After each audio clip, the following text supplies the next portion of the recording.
All right, YouTube, I'm back with another budget knife video. I know last month was knife day. I missed my opportunity to upload the video then, but I've had some budget knives that I've been trying out since my last video and wanted to give an update on those. I did do another budget knife video, and when I say budget, I'm talking sub $50. I know a lot of channels will call under 100 or under 75 budget.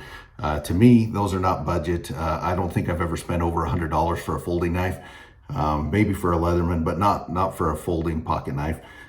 So I keep it under the $50 range. I think there's a lot of great options there where you can find decent stills. But when you're talking about sub $50, you're talking about, you are giving up some premium stills, some brands, because they just don't make knives under that price range. But I did do another budget knife video, and you might remember that some of my top contenders were this Kershaw assisted opening knife that I had in that video, and I'm not going to talk about it. I'll link to that in the other video.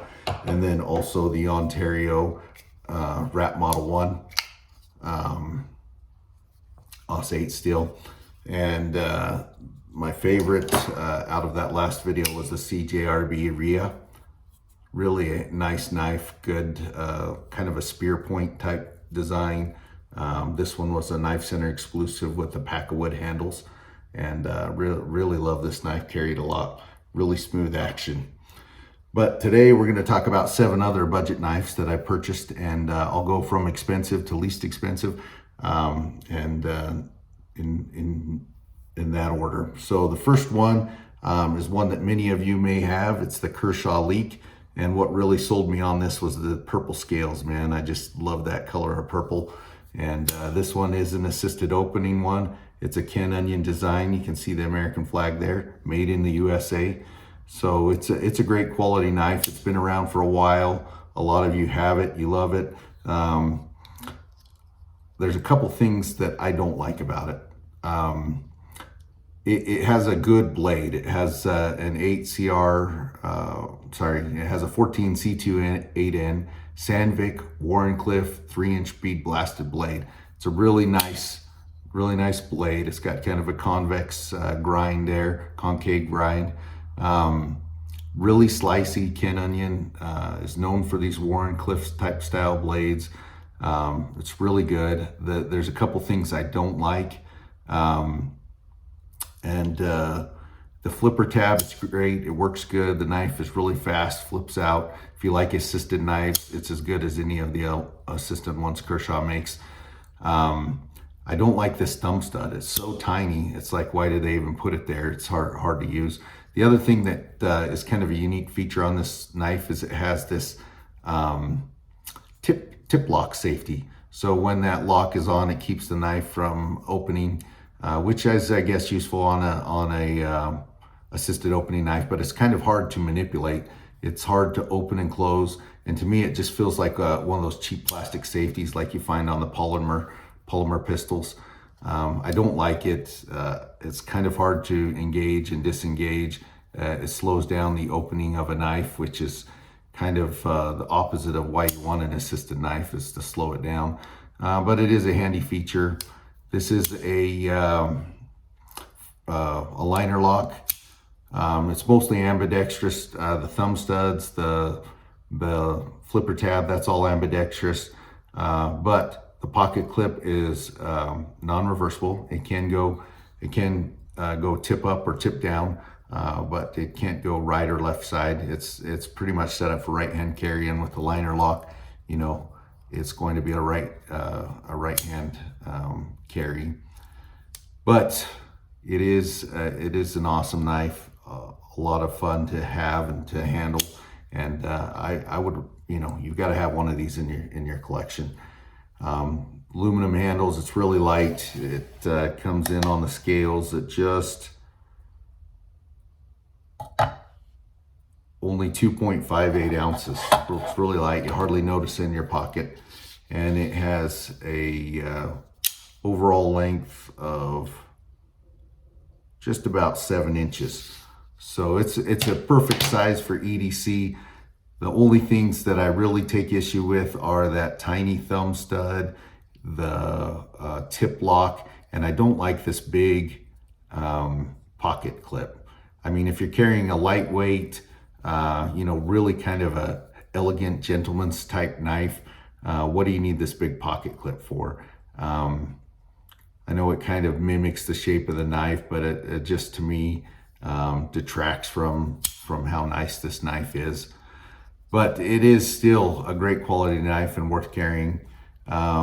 It is, I do carry this and carry it around quite a bit. It is nice and slicey, so I have been using it, so it's not out of the box sharp, but it holds an edge really good with that Sandvik 14C28N steel, and I think you'll really like carrying that knife. Next up, I've been wanting to get one of these to try out these bird knives. That's kind of the budget brand of Spyderco, and so I kind of wanted to just see what those bird knives were like. And I got this Meadowlark. It kind of caught my eye, and I really like it. It's a pretty sweet knife, and honestly, I like the thumb hole on the bird knives better than the ones on the Spyderco knives.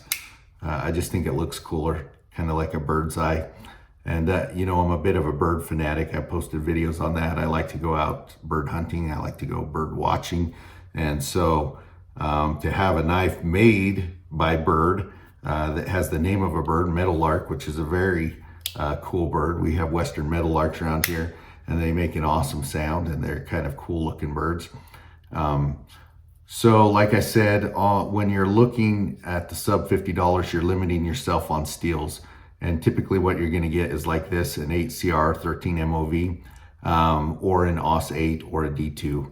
That's pretty much what you're going to get in the sub $50 price range. It doesn't mean they're bad knives.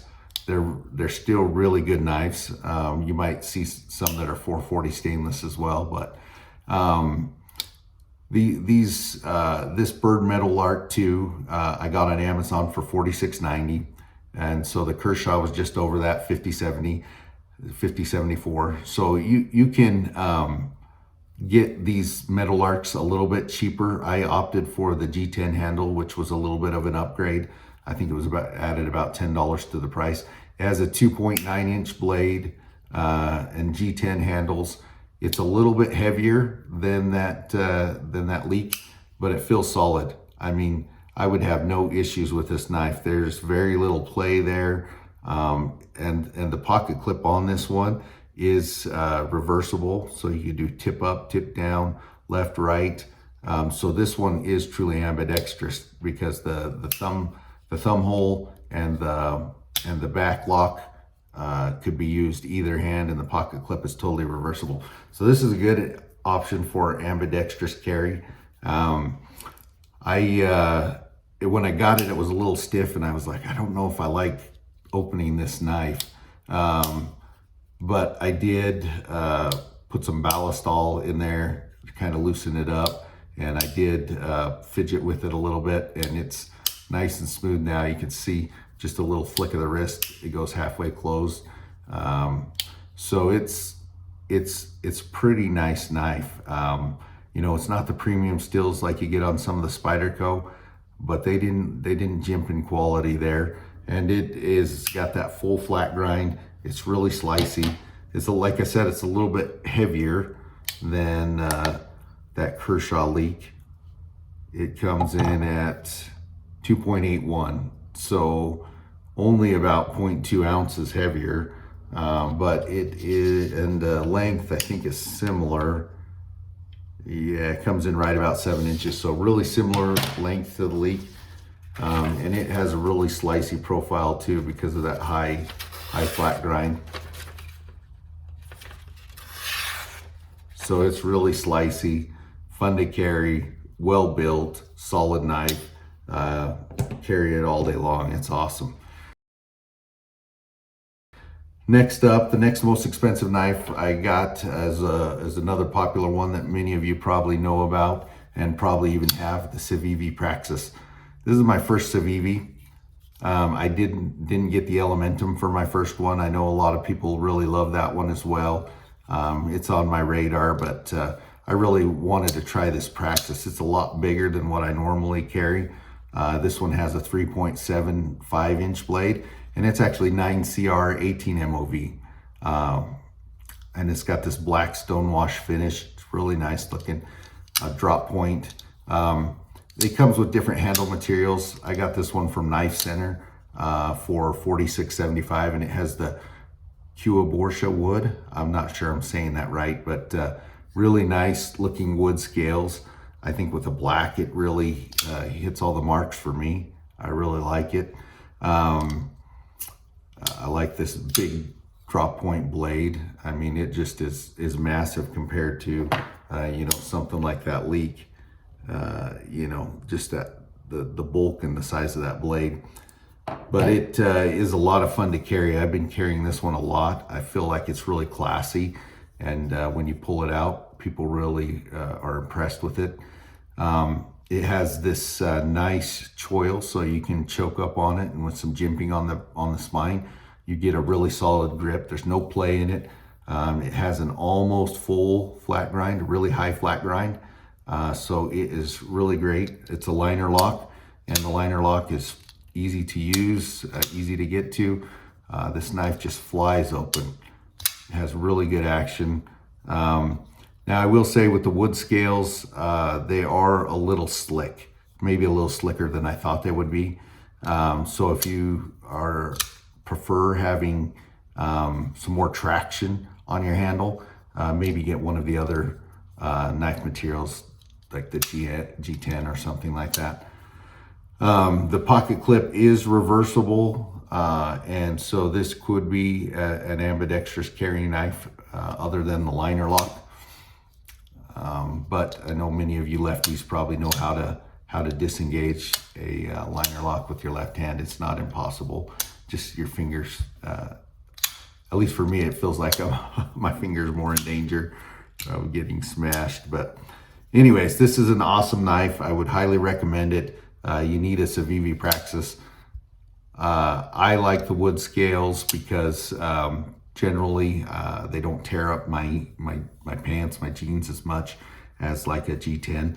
But this is a nice knife regardless of what handle material you get on it, and you would really like that knife. Next up, this one's a fun little guy I picked up at Snyder's Surplus Store, $39.99. You can see this one's pretty scratched up. I do use these knives. That's why I get budget knives. This one happened to be in my pocket when I was out fixing some broken sprinkler pipe, and so it dug around in the dirt a little bit, cut some pipe material. So I did scratch up that black finish on it. This is the Boker AK 74. It has AUS 8 coated blade and FRN handles. And they had some bigger ones. I know the Boker Kalashnikov comes in bigger models. They had a bigger drop point one there when I was looking at it. But I really liked this little Tonto blade. I just thought it was so cool. It's thick, it's sturdy. It's maybe not the best slicer in the world, but that's not what it's designed for. See, it's a tactical blade. And I thought, man, that is just a cool little Tonto, auto open, so it's super fast. I mean, it just flicks out like nobody's business. And I can close it with one hand because it's a little bit smaller, even though it has a really strong spring in there. There's some drawbacks with this knife, obviously. The handle is not great. In fact, it's pretty terrible. That pocket clip is massive for this little of a knife. It looks like they just took the pocket clip off the full-size knife and put it on here. And it's got a ton of jagged bumps on there. They were maybe designed to line up with the finger grooves, but they don't. And they're just really a lot of hot spots poking you. And my fingers do not line up with the finger grooves on there. So they're poking me right in the middle. It's not a comfortable carry. It's fun to play with. It's fun to fidget with. But it is not a comfortable carry or easy to use by any means. But it is fun, you know, obviously a spin-off of the AK, you know, with the Kalashnikov name, and 74 AK-47, or, you know, it's just a spin-off of that. So, you know, I've got my AK. I love AKs, so I thought this would be a cool little tactical knife. It weighs a little bit more, or I mean, it's pretty lightweight with those plastic FRN handles. Gotta recalibrate that. Comes in at just 2.1 ounce. I think I forgot to weigh the praxis. The praxis is 3.96. It's a pretty big boy. The praxis is going to be the biggest knife here today. Oops. And it comes in, you know, over 8 inches, almost 8 3/4 inches. So it's a good 1.5 inches, 1 3/4 inches bigger than the other knives we've looked at on the praxis. And this little Tonto from Boker, it comes in just at about 6 inches. So it's 1 inch shorter than those other ones we looked at. Fun, easy to carry, really fast, lightning fast, but maybe not the best choice for something you're really going to be using a lot for EDC, for you know, everyday uses, because it's not as slicey, it's not as comfortable. It's just a fun knife all around though. Next up, the CRKT. Oh, I didn't do my paper cut, but I told you this wasn't as slicey. It just, see, it's tearing the paper. It's really hard to get sharp. I think OS 8 is similar to D2, which is kind of a hard steel to sharpen. And just the way this knife is cut, it's really stout. And so it makes it a little hard to sharpen. All right, let's keep going here. The next one, CRKT Swindle. This is another Ken Onion design, another Warncliffe blade, but by CRKT instead of Kershaw. Really like it. It is an interesting knife. So when you hand this to someone, the first time they're like, what in the world? They don't even know how to open it, how to get the blade out. If they're not a knife person, they're gonna be confused. It does have the flipper tab, but because of the way it's designed, with this upswept edge here, it feels a little bit unnatural the first time to try to get that out. Once you get used to it, it flies out. It's nice and easy to use. It has a little bit longer blade than the Leak. It has a 3.2 inch blade, and it has stainless steel handles. You remember the Leak had that 3-inch bead blasted Sandvik, but this one has an 8CR 14 MOV, which is still a decent steel for the price, because this one was only $29.95. I got it on Knife Center for $29.95 on sale, and that wasn't that long ago, maybe a month or so ago. So I know it does go on sale, and you can get it for a reasonable price. Regular price is probably a little bit more than that, but for $29.95, this is a steal. I mean, this is an awesome knife. Stainless steel handles. Now this one is actually a frame lock, but that frame is so thin. To me, it doesn't look like it adds that much more security than just a regular liner lock, because that frame is so thin. It makes me a little bit nervous just how thin it is. Like, is this gonna fail? But no issues with it yet. It's been a solid lock, and this is a slicer. And the other interesting thing about it is this pocket clip. It's spring loaded. It has like some little thumb things on there to engage it. It's just an interesting design, so you don't get any hot spots on the side. It really makes the knife nice and smooth. And I don't know what kind of a finish they put on these stainless steel handles, but it's pretty grippy. And there is a little choil there. If your finger's not too big, you could choke up on that with a lot of good jimping on the spine. So it is a nice knife. Really great action. And it's not assisted like the Leak, which is nice too, but still has good action. The only issues I have really are this pocket clip. It's nice when you're using the knife, but it's a little weird to carry in your pocket. You've got to get it just right, or the knife kind of sits sideways and feels uncomfortable in your pocket. For as elegant and as gentlemanly as this knife is, you want it to ride nice and smooth in your pocket. You don't want to feel it in there. It comes in at, it's heavy because of the stainless steel handles. So it's 3.53, so it's quite a bit heavier than that aluminum on the Leak. But it feels as good or better, in my opinion. It's just a really comfortable knife to use. It is kind of funny with that upswept design. I mean, if you're slicing some things, it may try to get away from you, but it's got a little bit longer blade than the Leak. And for the money, I think this is a dynamite knife. I would definitely recommend looking into that. It comes in at, okay, 7 3/4. So it is going to be a little bit longer than the Leak. You got to weigh that out. I mean, between the two, for the price, I would go the CRKT any day of the week. But they are both excellent knives. I mean, the plus side of the Leak is made in the USA. It's more lightweight. But I don't know. You guys can argue with me. But I really like that Swindle from CRKT. The Leak maybe has a little bit better steel on it, so it's hard to say. It's hard to say. They're both good knives.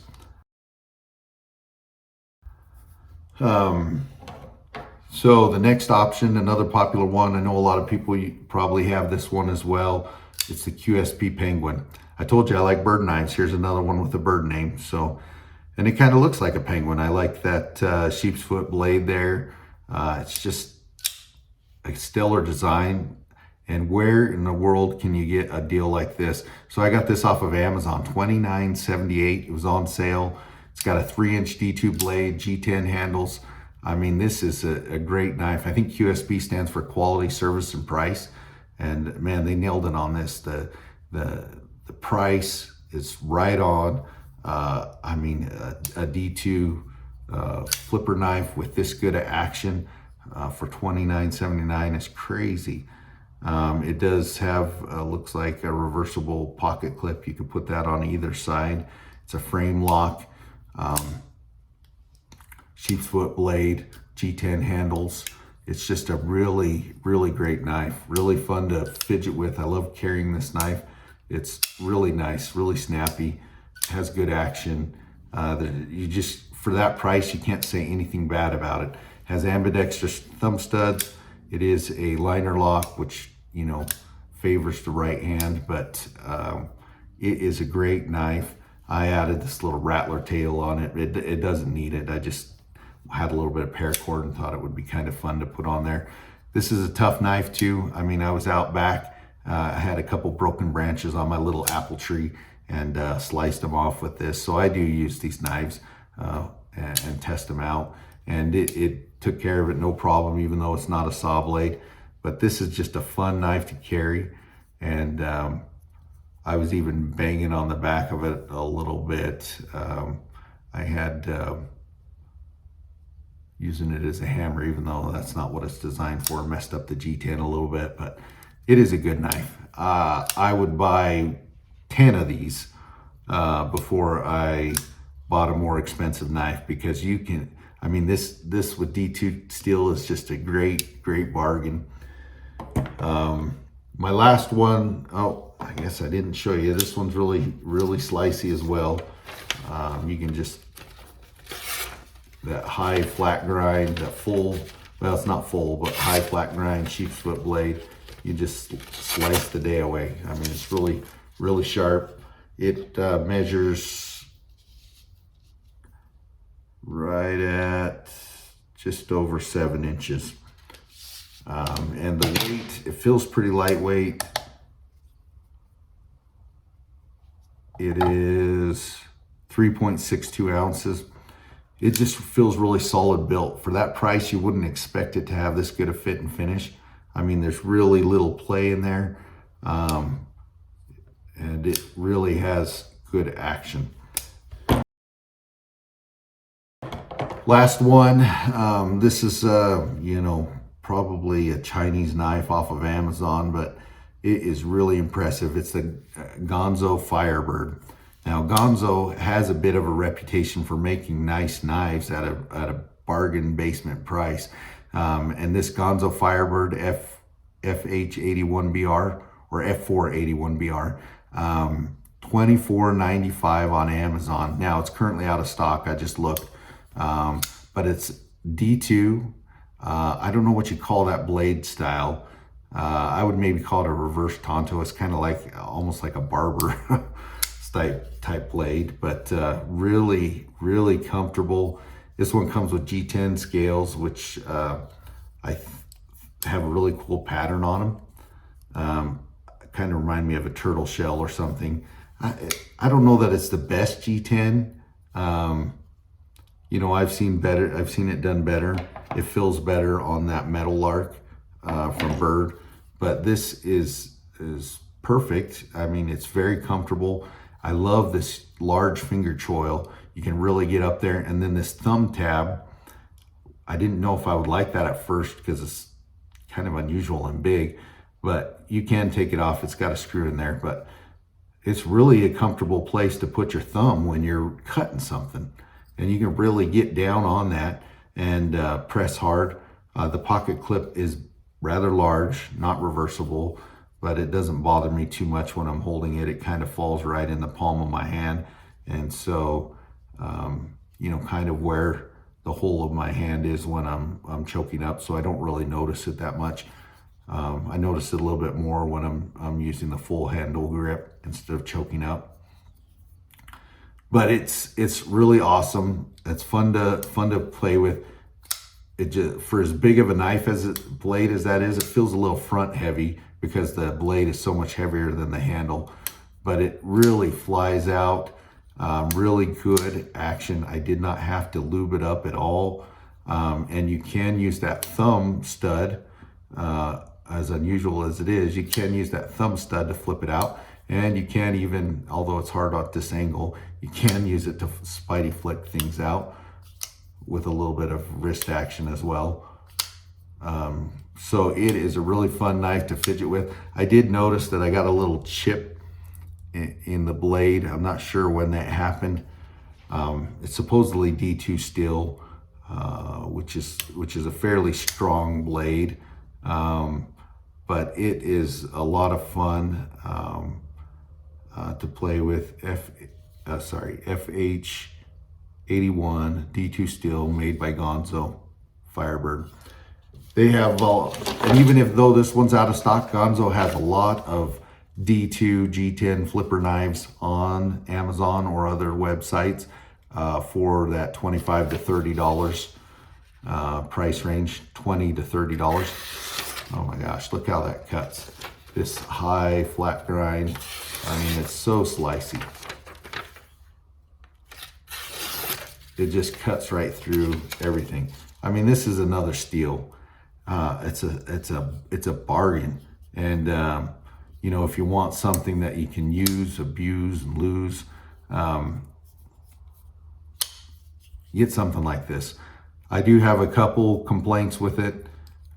When it's folded up and you have it in your pocket, that flipper tab is really big, and so is that thumb stud, and so is this edge poking out here. So it's a little sharp when you have it in your pocket. You reach in there to get your keys or something, it can poke you a little bit. Nothing terrible. I mean, to have a knife with this cool of a design at that price point that's this fun to fidget with, I mean, it's just a steal. And I would buy that all day long. So those are the knives. I don't really have them as my favorite. I carry them all, but to pick a favorite, I would say probably the Civivi Praxis. I mean, just the all around good knife. I don't have anything bad to say about it other than, you see how this handle moves a little bit? I haven't tried to tighten it up, but it's done that since I got it. And to me, the handle feels a little cheap for as big as the knife as this is. I wish they would have done it a little bit differently. Maybe mounted on the inside instead of on the outside, because when I'm sometimes when I'm closing it or deploying it, I tend to put my fingers on that handle and it just moves a little bit. So that doesn't feel like the best quality to me, but overall, this is the one. If I had under $50 to spend on a knife and I wanted something with good quality, I would get that Civivi Praxis all day long. 9CR 18 MOV. I mean, it's just a large, awesome, sturdy knife. That would probably be my favorite. I really like the Bird Meadowlark. I've got nothing bad to say about that. It is a quality knife, fun to carry. The QSP Penguin, awesome. The Swindle is a good knife. I like them all.